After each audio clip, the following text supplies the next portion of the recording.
Alors la Zeekr 01, avec une énorme batterie apparemment, elle devrait arriver en Europe. Un crossover mi-chemin entre berline et SUV, 4,97 m de long, empattement de 3,01 m, 544 chevaux, 2 moteurs électriques embarqués, 0 à 100 en 3 secondes 8. Alors la batterie, la Qilin CTP 3.0 de KTL lui permettant d'annoncer une autonomie théorique de 1000 km selon le cycle CLTC chinois. Rappelons que ce cycle est plus optimiste avec l'autonomie et qu'on serait plutôt autour des 850 à 900 km de LTP. Ok. Donc la batterie serait de 140 kWh.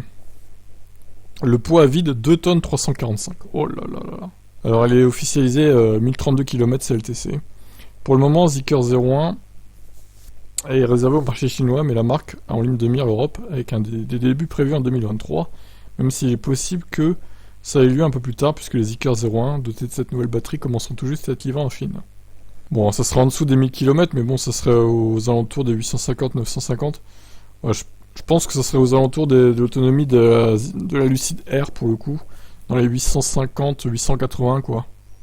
L'efficience de la Zeekr 01 ne semble pas très bonne, avec une consommation théorique moyenne de l'ordre de 14,7 à 16 kWh au 100, contre 13,3 et 13,7 pour les Lucid Air et Mercedes EQS, qui implique donc un coût plus élevé pour parcourir la même distance avec la voiture chinoise. Ouais, bah, je dirais que, sachant que c'est en cycle CLTC, ça sera plus élevé que ça, hein, en WLTP, donc oui, effectivement, l'efficience sera pas top. Mais bon, c'est pas étonnant, parce qu'en général, les voitures chinoises n'ont pas une conso très très bonne.